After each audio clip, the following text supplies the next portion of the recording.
Hola, muy buenas tardes a todos. Hoy este va a ser mi primer capítulo de La Ley del Poder de Robert Gray. Perdone si lo pronuncié mal.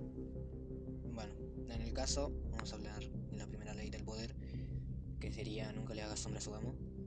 También voy a estar dando ejemplos de cómo poder detectarla en la persona y cómo poder aplicarla de forma ética y sin herir a ninguna persona de su entorno. Perfecto.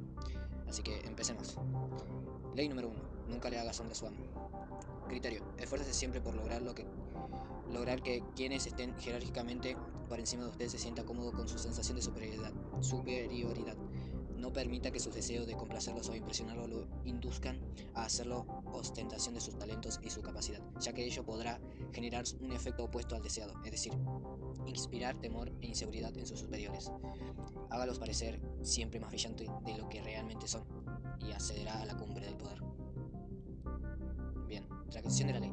Nicolas Fouquet, el ministro de Finanzas de Luis XIV, durante los primeros años del reinado de este, era un hombre generoso, amante de las fiestas compulentas, las mujeres bonitas y la poesía.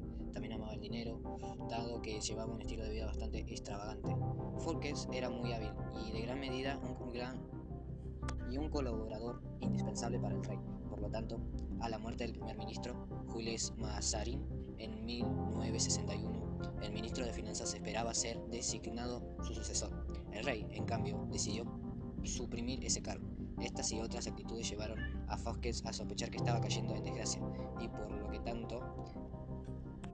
lo tanto decidió consagrarse con el rey organizando la fiesta más espectacular jamás vista. El motivo oficial de la fiesta era celebrar la inauguración del castillo de Fouquet, Vaux-le-Vicomte, pero su objetivo real era homenajear al rey, invitado de honor del Asajo, los más notables representantes de la nobleza europea y algunos de las mentes más brillantes de la época, La Fontaine, asistieron a la fiesta. Molière escribió una obra teatral para la ocasión en la cual él mismo actuara. Sobre el final de la velada, la fiesta empezó con una corpulenta cena de 7 platos, en la que sirvieron especialidades de Oriente, nunca antes probadas en Francia. La fiesta empezó con una corpulenta cena de 7 platos, en la que sirvieron especialidades de Oriente nunca antes probadas en Francia, así como nuevos platos especialmente creados para la ocasión. La cena fue acompañada por música compuesta por expreso encargo de Fouquet en honor al rey. Después de la cena, los invitados pasearon por los jardines del palacio con el tiempo de los parques y las fuentes de Vaux-le-Vicomte. Habrían de inspirar los jardines de Versailles. Fouquet acompañó personalmente al joven rey en una recorrida por el diseño geométrico de arbustos y canteros florales. Cuando llegaron a los canales que surcaban los jardines, disfrutaron de un espectáculo de fuegos artificiales, seguido por la representación de la obra de Molière. La fiesta duró hasta muy entrada la noche, y por el mundo coincidió en que nunca antes había vivido una celebración tan espectacular. Al día siguiente, Fouquet fue arrestado por el jefe de los mosqueteros del rey, d'Artagnan. 3 meses después, más tarde, fue juzgado por desfalco al Tesoro Nacional. En realidad, la mayor parte de los fondos cuyo robo se lo acusó habían sido sustraídos para la corona y aprobados por el rey. Fouquet fue hallado culpable y enviado a la prisión más remota de Francia, en lo alto de los Pirineos, donde pasó los últimos 20 años de su vida en solitaria reclusión. Luis XIV, el Rey Sol, era una interpretación de la ley. Luis XIV, el Rey Sol, era un hombre orgulloso y arrogante, que deseaba ser siempre el centro de atención. No soportaba que nadie lo superase en opulencia, y mucho menos ser opacado por su ministro de Finanzas como sucesor de Fouquet. Luis XIV designó a Jean-Baptiste Colbert, un hombre conocido por su moderación y famoso para dar las fiestas más aburridas de todo el país. Colbert se aseguró de que cuanto fondo líquido hubiese en el tesoro fuese a parar directamente a manos del rey. Con estos dineros, Luis XIV construyó un palacio aún más espléndido que el de Fouquet, el célebre palacio de Versailles. Empleó de los mismos arquitectos, decoradores y paisajistas que construyeron el palacio de su ex ministro de Finanzas. Y Versailles, Luis XIV celebró fiestas aún más extravagantes que aquella que costó a Fouquet su libertad. Analicemos la situación. La noche de la fiesta presentará ante Luis XIV espectáculo tras espectáculo, uno más espléndido que otro. Fouquet tuvo la intención de mostrar su lealtad y devoción para con el rey. Esperaba que aquella fiesta no solo le permitiera recuperar el beneplácito del rey, sino que también demostrar su buen gusto, sus relaciones y su popularidad, subrayando así lo indispensable que era él para el rey, y probando ante este que sería un excelente primer ministro. Pero en realidad sucedió todo lo contrario. Cada nuevo espectáculo, cada sonrisa apreciada y gira para los huéspedes a Fouquet hicieron sentir a Luis XIV que sus propios amigos y súbditos estaban más fascinados con el ministro de Finanzas que con él, y a Fouquet hacía indebida ostentación de su fortuna y su poder. En lugar de halagar a Luis XIV la elaborada fiesta de Fouquet ofreció la vanidad de la persona del soberano. Por supuesto, Luis XIV no iba a permitir semejante cosa, de modo que entró en cambio una excusa conveniente para librarse del hombre que, sin darse cuenta, lo había hecho sentir inseguro. Este es el destino que corren de una u otra forma todos aquellos que desequilibran la autoestima de su amo, hieren su vanidad o lo hacen dudar de su preeminencia. Al comienzo de la velada, Fouquet estaba en la cima del mundo. Cuando la fiesta llegó a su fin, había caído en un abismo. Voltaire, 1069. Voltaire, 1694 al 1778. Observación de la ley. A principios del siglo XVII, el astrónomo y matemático italiano Galileo se encontraba en una situación sumamente difícil. Dependía de la generosidad de los grandes gobernantes y, como todos los científicos del Renacimiento, solían obsequiar sus inventos y descubrimientos a los grandes gobernantes y regentes de la época. Por ejemplo, en cierta oportunidad obsequió una brújula militar de su invención al duque de Gonzaga. Luego le dedicó un libro en el que explicaba el uso de dicha brújula a los Médicis. Ambos gobernantes se sintieron muy agradecidos y a través de ello Galileo logró reunir más alumnos. Pero por importante que fuese su descubrimiento, sus amos por lo general le retribuían con objetos y no con dinero en efectivo. Esto hacía que viviera en constante inseguridad y dependencia económica. Fue entonces cuando pensó que debía de existir otra forma de manejar aquella situación.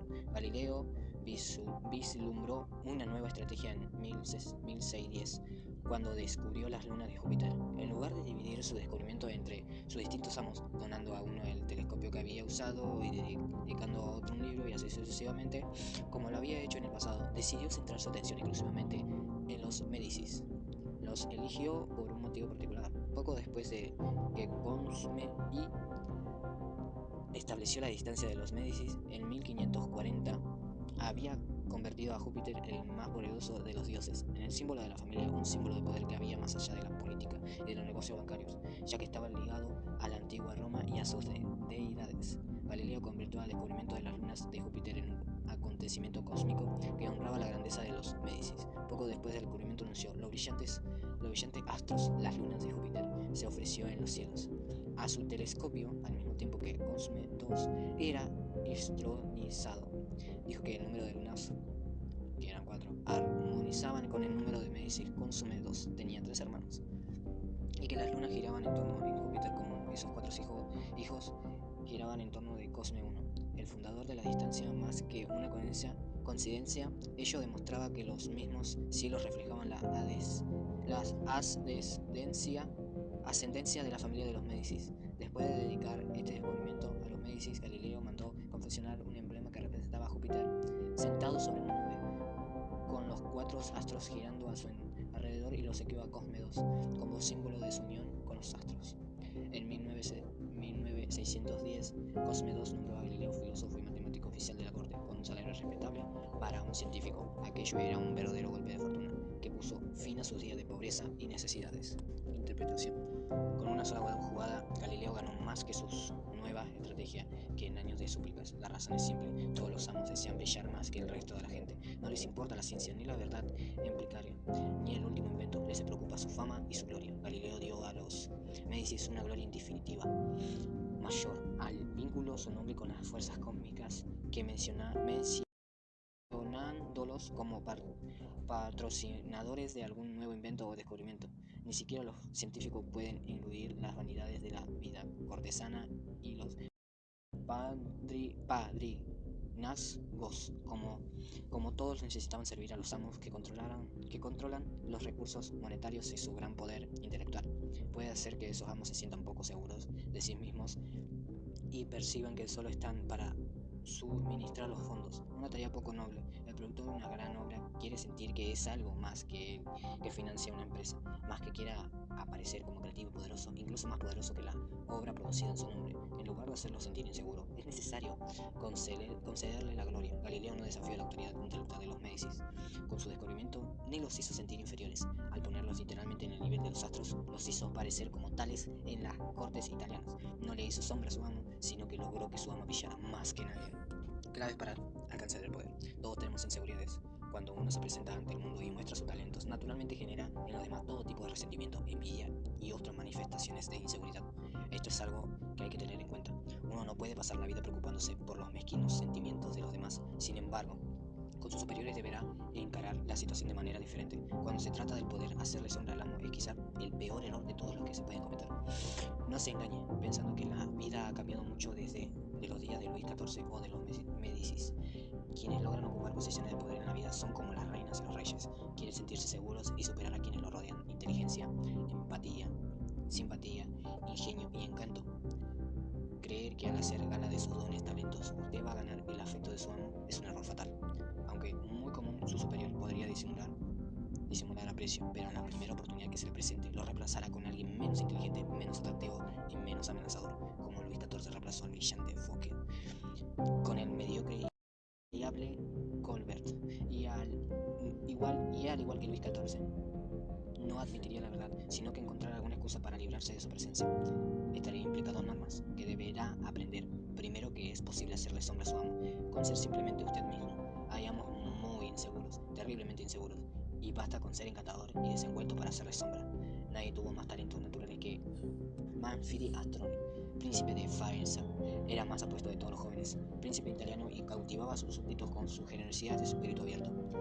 En el año 1500, César Borgia puso sitio a Faenza. Cuando la ciudad se rindió, sus ciudadanos esperaban lo peor de parte del cruel Borgia, quien sin embargo decidió perdonar a la población. Se contentó con ocupar la fortaleza, no ejecutó a ninguno de los ciudadanos y permitió que el príncipe Malfidi, que solo tenía 18 años de edad, permaneciera en su corte con total libertad. Sin embargo, algunas semanas más tarde, los soldados apresaron a Astor y Malfidi y lo llevaron a una prisión romana. Un año más tarde, su cuerpo fue encontrado en el río Tíber con una piedra destacada al cuello. Borgia justificó el horrible acto alegando cargos de traición y conspiración, pero el problema de fondo era la vanidad y la seguridad de Borgia. El joven, sin ni siquiera intentarlo, le hacía sombra. En vista de los talentos naturales de Malfidi, su sola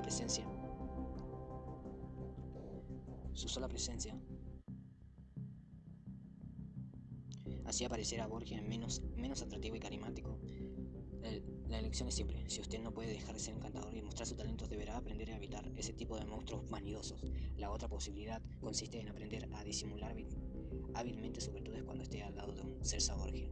En segundo lugar, nunca piense que, porque el amo lo aprecia, usted puede hacer lo que le dé la gana. Se podría describir varios tomos sobre favoritos que cayeron en desgracia por dar por sentado que su posición era inamovible o por atreverse a hacerle sombra a su amo. En Japón, a fines del siglo XVII, el favorito del emperador Hideyoshi era un hombre llamado Sen no Rinchu, artista máximo de la ceremonia del té, que se había convertido en una obsesión entre la nobleza. Fue uno de los asesores de la mayor confianza de Hideyoshi.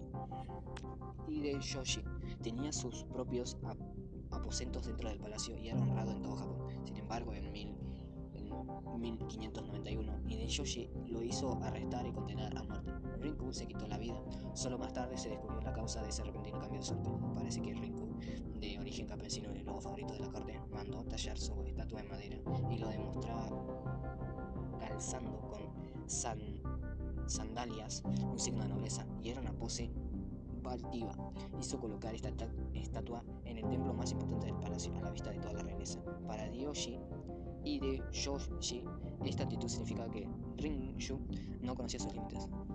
Al suponer que gozaba de los mismos derechos que los integrantes de la alta nobleza, olvidó que su posición dependía del emperador y llegó a creer que él mismo la había ganado. Esto construyó un imperdonable error de cálculo acerca de su propia importancia por el pago con su vida. Recuerde lo siguiente: nunca dé por segura su posición y nunca permita que los favores que reciba se le suban a la cabeza.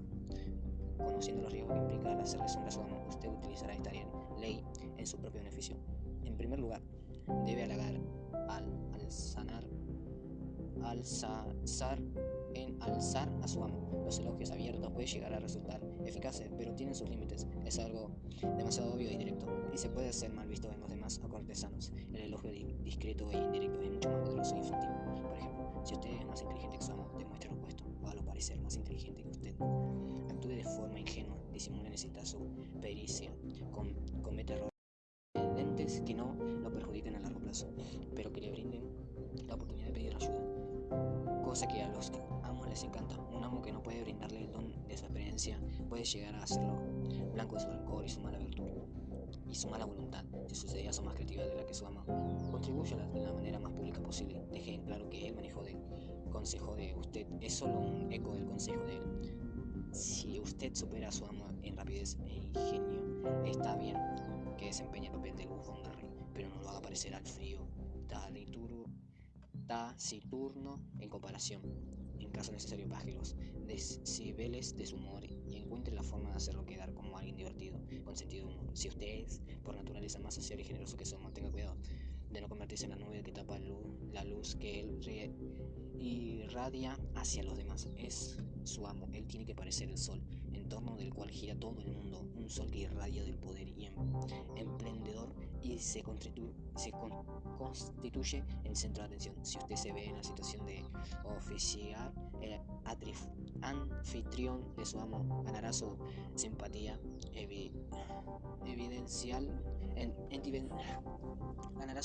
evidenciando sus recursos limitados. Cualquier intento de impresionarlo con su gracia y generosidad puede resultarle fatal. Aprenda de Fouquet o pagará el precio que él tuvo que pagar. En todos estos casos, disimular sus aspectos fuertes no es señal de debilidad. Si esta estrategia termina otorgándole poder al dejar que los otros le hagan sombra a usted, retiene el control en lugar de convertirse en víctima de su inseguridad. Todo esto le brinda el día que decida elevarse por encima de su nivel de subordinado. Si como Galileo usted puede dar más ilustre a su amo ante los ojos de los demás, será para él un regalo del cielo y logrará ascender de inmediato. Los astros del cielo solo puede haber un sol por vez. Nunca tape la luz del sol, ni compita con el sol. En cuanto a la luminosidad, procure más bien diluirse en el cielo y encontrará la forma de incrementar la intensidad lumínica del astro que es su amo. Autoridad, evita hacerle sombra a su amo. Toda superioridad es fastidiosa, pero la superioridad de un súbdito por sobre su príncipe no solo es estúpida, sino fatal. Esta es una de las lecciones que los astros del cielo nos enseñan. Podemos ser parientes cercanos del sol y brillar tanto como él, pero nunca debemos aparecer en su compañía. Invalidación. Usted no puede vivir cuidándose de no contrariar a ninguno de todas las personas con las que se cruza, pero puede ser selectivamente cruel. Si sus superiores son estrellas en decadencia, no tiene por qué temerlas en sombra. No sienta piedad, ya que su amo tampoco tuvo ningún tipo de escrúpulos cuando a sangre fría se la había camino hacia la cumbre del éxito. Mida con cuidado la fuerza de su amo. Si descubre que es débil, acelere discretamente su caída. En momentos clave, demuéstrese más capaz, más encantador y más fugaz que él, y más sagaz que él. Si la posición de su superior es muy débil y está a punto de caer, deje que la situación siga su curso normal. Pero si su amo se encuentra en una posición firme, aunque usted sea capaz, usted sepa más capaz, tómese su tiempo y paciencia. Según el recurso natural de los hechos, con el correr del tiempo el poder se evitará y cae. Algún día su amo habrá de caer, y si usted juega sus cartas con habilidad, sobrevivirá y superará. Bien. Detectar este tipo de leyes, básicamente la primera ley del poder, que es nunca le hagas a amo, puede ser un desafío, ya que a menudo se hace de manera sutil y estratégica para mantener el equilibrio de poder. Sin embargo, aquí te voy a proporcionar algunas señales que podrían indicar que estás haciendo objeto de esta ley. Falta de reconocimiento. Si estás logrando éxitos notables en tu trabajo y tu superior no reconoce ni celebra tus logros, es posible que estén tratando de minimizar tu brillo. Restricción de responsabilidades. Si notas que te asignan tareas o responsabilidades, por ejemplo, por debajo de tu capacidad o nivel de experiencia, podría ser una estrategia para evitar que te sobresalgas.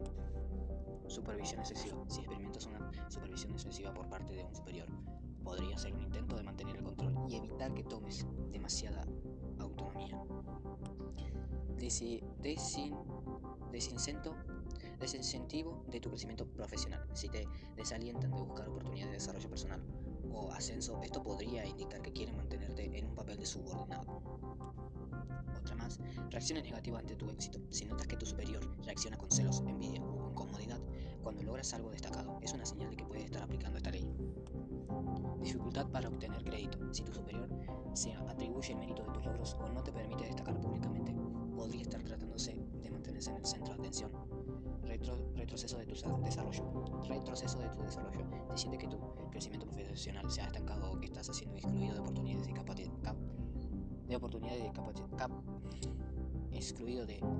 capacitación y desarrollo. Esto podría ser un signo de que alguien está aplicando la primera ley del poder. Bien. Si observas un patrón consistente de comportamiento que sugiere que estás siendo limitado de tu desarrollo personal o reconocimiento, puede ser útil reflexionar sobre la dinámica de poder en tu entorno y considerar cómo abordarla de manera estratégica para poder aplicar. Bien, ahora te daré 5 formas de aplicar esta ley de forma ética, claramente. Bien. Primero, mantener un perfil bajo. Evita buscar la atención innecesaria o presumir de tus éxitos.